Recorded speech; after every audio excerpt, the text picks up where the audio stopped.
Coming up on Citrus TV News live at 7, keeping your cell phone safe takes center stage. Tips to keep your phone from being stolen. Plus, new unemployment figures for October. Why it spells good and bad news for the president. It's all ahead on Citrus TV News starting right now.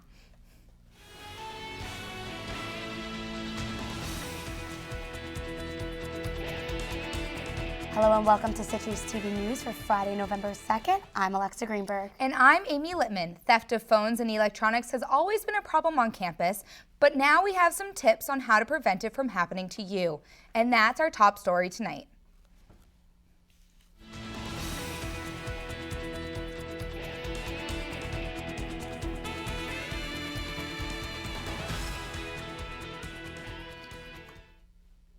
November is Electronic Device Security Awareness Month, and keeping with this month's theme, Syracuse police released a statement about the risks of cell phone theft in the city. But what about SU?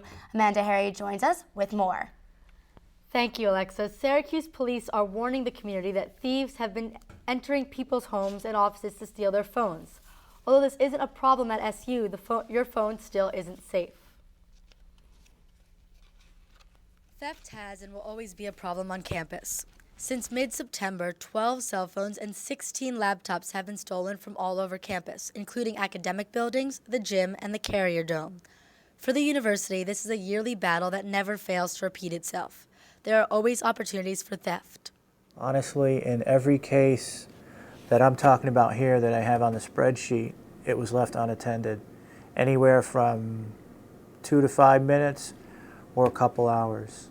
And I don't know what it is. People just get relaxed on campus because they feel they're on campus with other students or what, but they will walk away from stuff.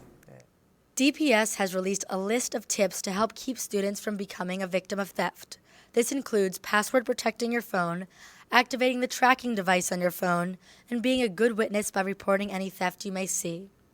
Stolen phones are wiped of their data and then sold on the black market for around $100.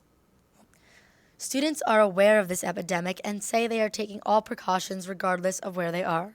I guess just like being on a college campus, like I'm a freshman, I have to be constantly surrounded by people, so I kind of just keep an eye on my stuff or have a friend watch it if I walk away from a table to prevent that. Well, I always keep my phone with me, and even when I'm at Bird Library, even if I'm at a really nice area with the table with the outlet right there, I take everything with me if I have to use the bathroom. It sucks, but that's what I do, just because I know it's totally secluded in there. Somebody could steal something and there'd be no witnesses. As inconvenient as it may be, students say they would rather be safe than sorry. The number one suggestion that DPS cannot overemphasize is to never leave anything unattended. If you do not have an electronic device stolen, if you do have an electronic device stolen, you should report it to DPS immediately for the best chance of recovery. All right, thank you, Amanda. And one of the oldest sororities at SU will be closing its doors next spring after 116 years. The SU chapter of Pi Beta Phi sorority will shut down May 8th. The closing comes after the chapter failed to gain enough new members in recent years. The sorority says that non-graduating sisters will be considered alumni. Now, Hurricane Sandy is not just affecting weather patterns, but college applications as well. Syracuse University is extending application deadlines for future students who couldn't meet the November 1st deadlines because of the hurricane. At Syracuse, students will now have until December 1st to send an early decision application. Regular applications are still due January 1st. The New York Public Interest Research Group held a different kind of haunted house Halloween night. It tried to scare students in Citrus TV's Morgan Beach away from the dangers of hydrofracking. The house showed a different danger of hydrofracking, including contaminated water and agricultural damage. Project coordinator Nicole St. James explains Halloween is the perfect time to inform students on the issue. Do you know that hydrofracking is a very scary thing? It is not necessary here in New York State. Because there are so many dangers, having it around Halloween really does work. Students received a Halloween fright while learning about the dangers of hydrofracking. Visual presentation for them to understand the issue better. So, I think that's definitely a good thing. NYPIRG expressed these dangers to students before Governor Cuomo decides if hydrofracking will be allowed in New York State.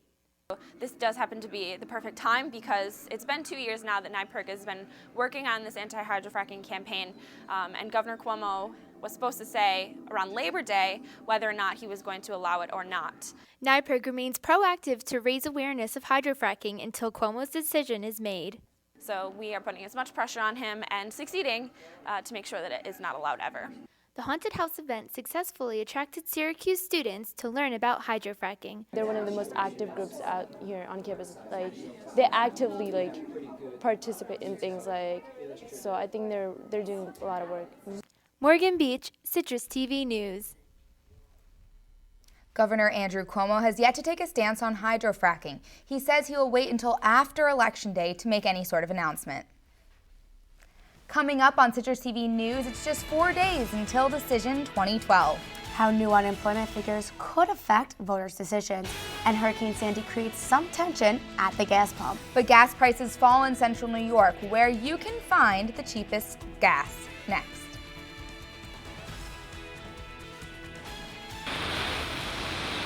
It's been a rainy day here in central New York.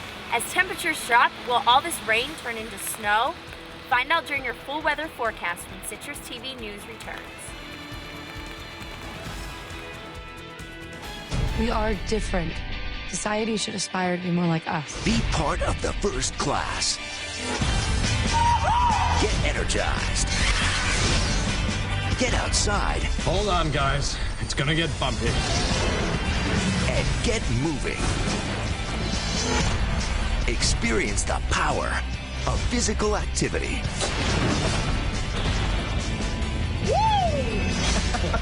Join the movement at ActionHeroAlliance.com.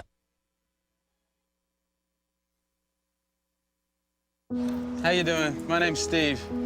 My family's lived in this neighborhood for years. Recently, things got so tight, we had to go to our local food bank for help.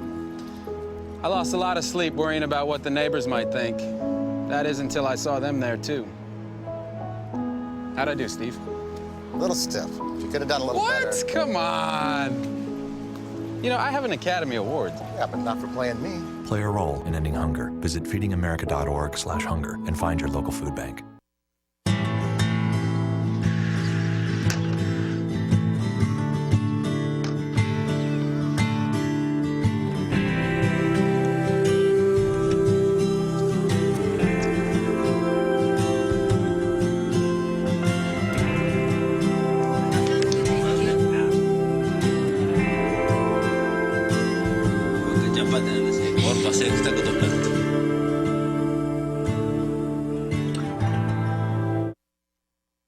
We are different. Society should aspire to be more like us. Be part of the first class. Get energized. Get outside. Hold on, guys. It's gonna get bumpy. And get moving. Experience the power of physical activity.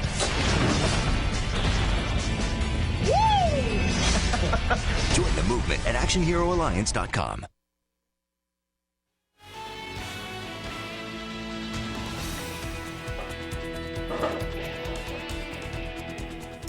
Happening now, New York City Mayor Michael Bloomberg has canceled the New York City Marathon.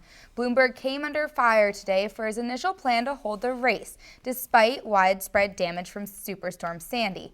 The marathon generates $340 million for the city each year. The race has never been canceled in its 42 years of existence. Students looking to get advice for the next 5 years look no further than Senior Seminar. Citrus Reporter TV Alex Resnick tells us what to expect.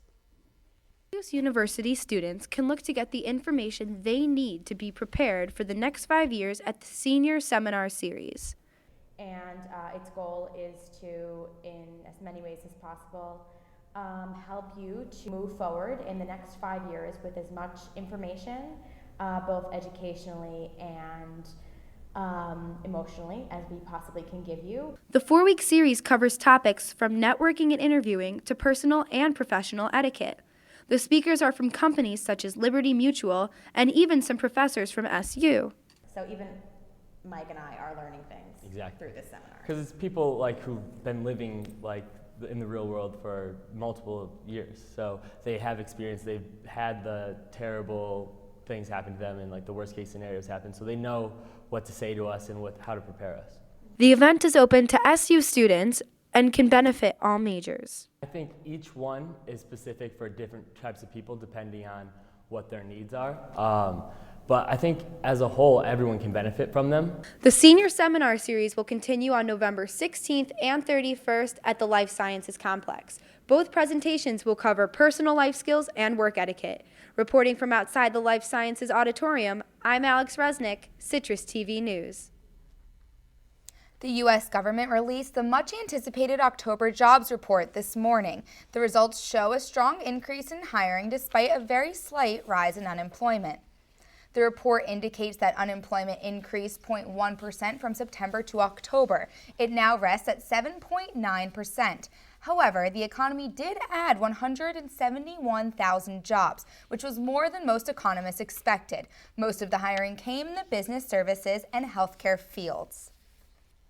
Joe Biden, on behalf of the Obama campaign, saw the report as evidence of progress that could be directly attributed to Obama's work in office. Romney, however, thought the report demonstrated the president's shortcomings. 5.4 million new private sector jobs. Look, and today we learned that companies in America hired more workers in October than any time in the last 8 months. He said he was going to lower the unemployment rate down to 5.2% right now. Today we learned that it's actually 7.9%, and that's 9 million jobs short of what he promised. Unemployment is higher today than when Barack Obama took office. Regardless of what the report says, troubling times could be ahead for the U.S. economy. At the end of the year, multiple tax cuts are set to expire. If lawmakers fail to renew them, taxes would skyrocket and massive spending cuts would be triggered. With Election Day less than a week away, both President Obama and Governor Romney are making their final tours for their campaigns. The Romney campaign is spending its final weekend on the trail, focusing on Pennsylvania, while also visiting swing states Ohio, Wisconsin, Colorado, and New Hampshire. The Obama campaign is visiting those same swing states, but also spending the entire weekend in Ohio, which is seen as one of the most critical states in the election. As far as the race is concerned, it's neck and neck between President Obama and Governor Romney. A recent poll conducted by The Washington Post and ABC News puts Obama in the lead by just 1 percentage point. Obama has 49% of the projected vote, while Romney has 48%. Dan Maffei has the support of former President Bill Clinton, and now he has the support of President Obama as well. Obama endorsed Maffei yesterday, saying that the middle class, quote, needs Dan Maffei in Congress, end quote. Maffei is challenging Republican Anne Marie Buerkle for a congressional seat. This is the second time the two have run against each other. In 2010, Buerkle defeated Maffei in one of the closest congressional elections in Central New York history. Some good news if you haven't yet registered to vote. New York State residents have to the end of today to apply for absentee ballots through the mail. The New York State Board of Elections decided to postpone the deadline to accommodate those affected by Superstorm Sandy. Voters can apply for an absentee ballot in person through November 5th. And tune into Citrus TV's Election Night for our 2-hour election special. We'll have live coverage from campus watch parties, and our analysts will break down the national and local politics. Watch on OTN from 9 to 11, Election Night. Although Superstorm Sandy moved out of the Northeast 4 days ago, residents continue to feel the effects. With many gas stations still without power, hundreds of cars waited in line for hours. And in a number of locations, police monitored the lines. In some places, the police have had to break up fights that have broken out, and one man even pulled out a gun during an argument. States are expecting to get shipments of gas in the next few days. Hurricane Sandy not only failed to drive up gasoline prices around Syracuse, but it may be helping to temporarily lower them. The average price for gas today is $3.81 a gallon for regular gas. Prices also are falling across New York and the nation. AAA's statewide average was $3.92 a gallon, down almost 7 cents from last week. Coming up when Citrus TV continues, Hurricane Sandy seems to be affecting just about everything. And that includes holiday shopping. We'll explain when we come back. Now, some action from the courts. Billie Jean King renewing her rivalry with Arthritis. First set, furious volley, and right to the net for a winner. Beautiful forehand there. Arthritis, stunned. And here, match point. Billie Jean with the ace, taking it in straight sets. Afterwards, a jubilant Billie Jean King. Tennis is a weapon for me with arthritis. There's nothing like it for me to hit a ball, run to the ball, anytime, any court. I'm ready. Let's go. What's your weapon against arthritis? Find out at fightarthritispain.org.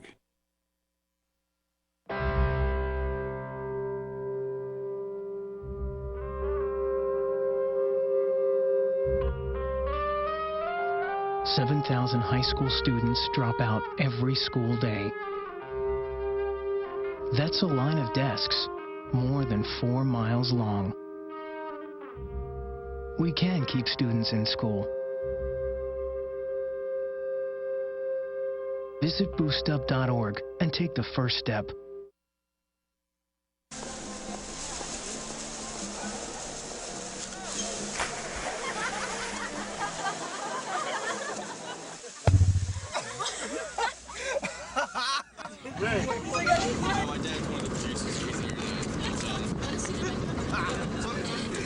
Bring this sweet.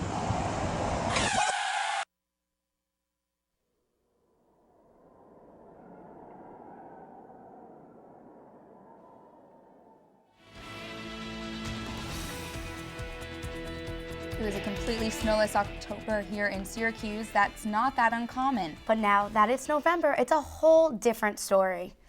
You may have seen a few snowflakes as you walked around campus today. And we barely reached 40 degrees after an October with average temperature around 54 degrees. Now we have Rachel to tell us when we could expect this first snowfall. Yeah, it's been pretty cold today. I don't think anybody was expecting this after the few weeks we've had. It was pretty warm.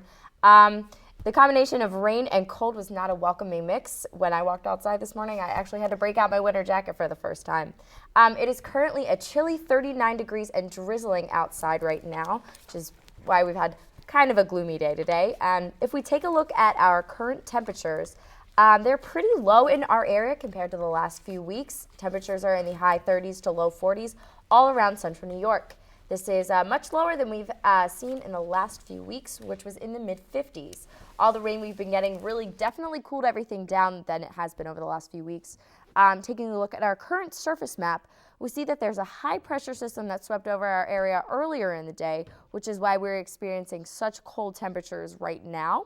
If you see, there's a wintry mix scattered around our area, which is why we're seeing a little bit of ugly weather right now. Taking a look at our Doppler radar, we see that there's a cluster of rain and snow concentrated in our area, which is why we're getting some cold rain right now. Pretty gross. Nobody really wants that. But as temperatures continue to drop, that rain could turn into snow. Taking a look at our 5-day forecast, the weekend isn't looking so good. Tomorrow we're expecting a wintry mix of rain and snow, and Sunday looks to be pretty gloomy with some precipitation as well. High temperatures are looking to be in the high 30s to low 40s and dip all the way down to the high 20s at night. We may see a little bit of sun early next week, but if the precipitation continues, it could be accompanied by some cold temperatures. We could be seeing some snow instead of rain. That definitely looks like the Syracuse weather that we're used to. Absolutely. Already, thank you, Rachel, for that.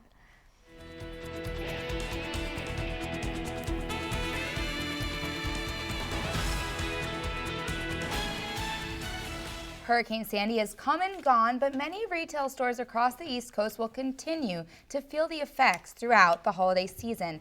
Analysts worry that sales will decline this year because families affected by the storm are buying generators and spending money on home repairs. This ultimately leaves them with less spending money for the holidays.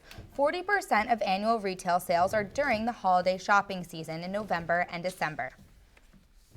And in preparation for the holiday season, Destiny USA has released its hours for Black Friday. Most of its stores will open between 4 and 6 a.m., but several will be opening at midnight this year. Best Buy, Macy's, and Gap are a few that will be opening early for eager shoppers. Black Friday this year falls on November 23rd. Alrighty, and now we have Marcel to give us the latest update in sports. Yeah, well, it sounds like everybody's going to be rushing out to the stores again. Hopefully nobody gets trampled. But meanwhile, SU football is looking to trample and sprint towards the postseason. A win against Cincinnati tomorrow would bring the Cuse one step closer to bowl eligibility. We'll have that story and more coming up in sports. Citrus TV News is back right after this. Hi, my name's CJ. A few years ago, my father became seriously ill. I did what I could do before he passed, but it took its toll. I lost my job, my house. I'm getting back on my feet, but I don't know when there'll be food on the table. How'd I do, CJ? We could be twins. Well, cousins, maybe. Play a role in ending hunger. Visit feedingamerica.org/hunger and find your local food bank.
You realize that 49 million Americans struggle with hunger? That's 1 out of every 6 Americans.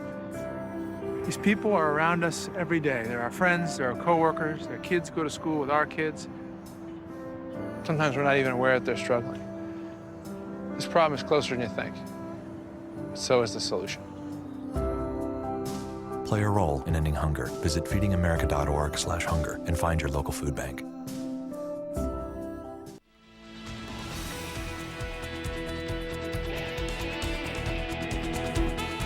Well, you can't have Halloween without the candy, and Syracuse was digesting this week, but not from the holiday, from South Florida. SU gave up more than 100 yards to Bulls quarterback B.J. Daniels on the ground. And tomorrow, head coach Doug Marrone is focused on another playmaker for the Cincinnati Bearcats, their quarterback, Munchie Lego.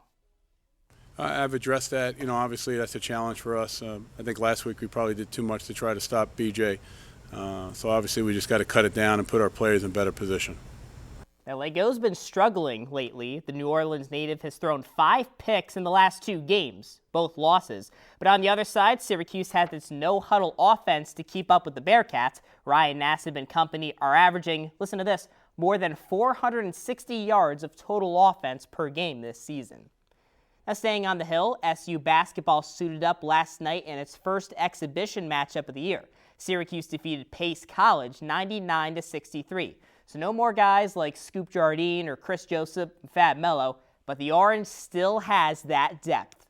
6 players finished the night in double figures for the Cuse. C.J. Fair had 16 points as well as 5 boards, but James Sutherland led the way off of the bench for Syracuse with 18 points. Michael Carter-Williams, or you just saw C.J. Fair there, but Michael Carter-Williams started for the first time in his career at guard, and a pretty solid way to start out the year. 16 points for him, and he dished out 7 assists in the win. So one more exhibition game for Syracuse, Bloomsburg on the docket for Sunday.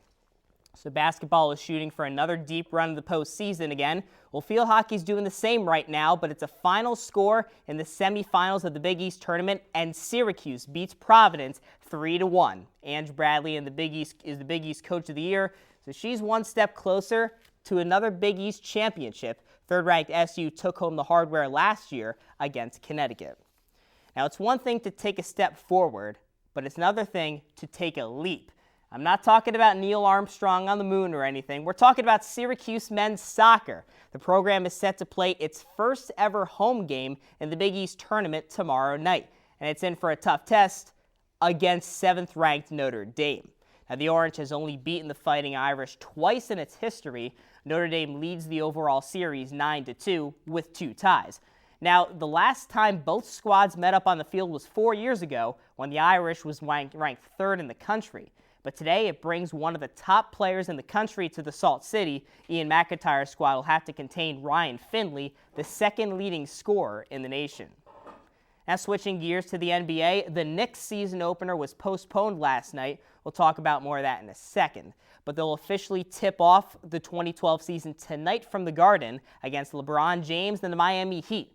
No doubt it's going to be a tough task for anyone who's going up against the defending world champions, especially after their performance on Wednesday. It was surfs up for Miami. That's when it beat the Celtics 120-107 from a little help from LeBron James.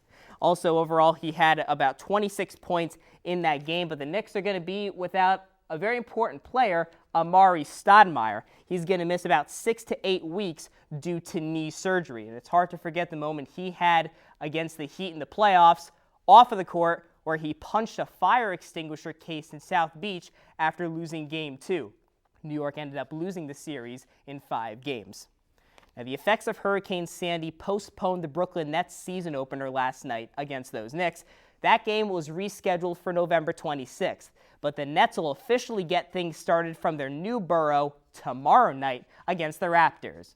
And here's where it all goes down, the Barclays Center at 620 Atlantic Avenue. But everyone wasn't just shooting hoops. They were throwing the football, too. You see number 8 right there, the star for the Nets, Darren Williams, start trying to stay loose during practice. And he's even going to find one of his teammates long here, all the way down the court into the darkness. You see him there. The guy did catch the ball, number 0 for the Nets. But Williams is set to lead New York this year after he signed a big contract in the offseason. Thank you, Mark. All right, thank you, Mark. Now, everyone these days seems to be fed up with negative campaign ads. Even some people you might not expect when we come back.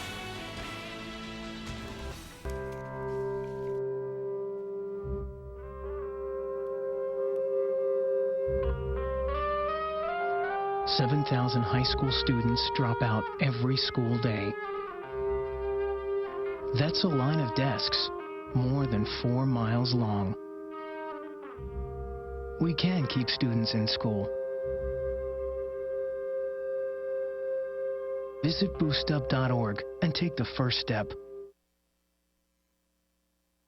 So, I just moved in with this family, and it's embarrassing. The little one, he likes to go outside and crawl around in the giant litter box. I don't know what he's doing. I mean, I was born and I knew how to use the litter box. Look at that. That's disgusting. Oh, poop already. You're making me nervous. Oh, okay, I can't look at this anymore. I really hope he grows out of this, for his sake.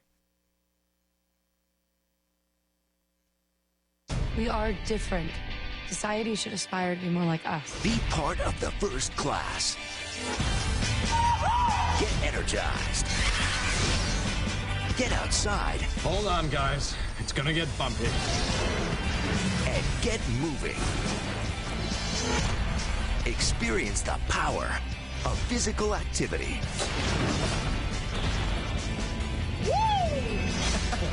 Join the movement at ActionHeroAlliance.com.